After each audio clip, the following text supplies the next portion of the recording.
জয় মা তারা। আপনারা এখন দেখছেন তারাপীঠের দেবী তারার মন্দির। এই যে দেখছেন, এটা হচ্ছে ভৈরবের মন্দির, মা তারার ভৈরবের মন্দির।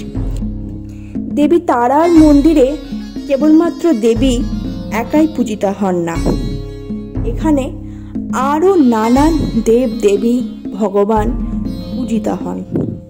এখন আপনারা দেখছেন ভগবান বাসুদেবের মূর্তি। মায়ের মন্দিরে দুটি বাসুদেবের বিগ্রহ রয়েছেন। এই যে একটি দেখছেন, এটি রয়েছেন সম্পূর্ণ বিগ্রহ, এবং এর পাশে একটি রয়েছে। আপনারা যদি খেয়াল করেন তখন দেখবেন এর পাশে যে বাসুদেবের বিগ্রহটি রয়েছেন সেটি কিন্তু সম্পূর্ণ নয়, এটি খণ্ডিত। দেখুন, এটি বাসুদেবেরই মূর্তি। এখানে ভগবান বাসুদেব শঙ্খ, পদ্ম, গদা, চক্র ধারণ করে রয়েছে, কিন্তু একটি মূর্তি সম্পূর্ণ আর একটি এরকম খণ্ডিত কেন? এটা আপনাদের জানতে ইচ্ছে করছে তো? এর পিছনে রয়েছে একটি গল্প।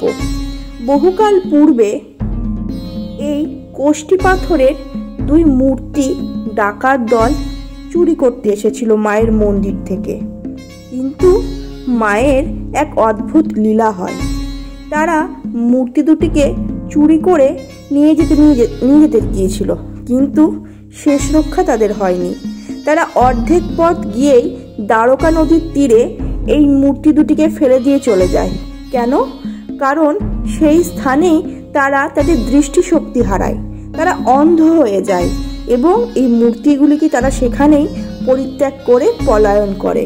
এবং পরে মন্দিরের পুরোহিত গিয়ে এই বিগ্রহগুলিকে উদ্ধার করে এবং পুনঃপ্রতিষ্ঠা করে, এবং সেই থেকে আজ অবধি এই খণ্ডিত মূর্তি হলেও এটি মায়ের মন্দিরে পুজো হয়ে আসছে। বহু ভক্ত আসেন এবং এখানে তাদের প্রার্থনা জানান, তারা পুজো করেন। মায়ের সাথে সাথে এখানে ভগবান বাসুদেবেরও পূজা হয়, বিষ্ণুরও পূজা হয়।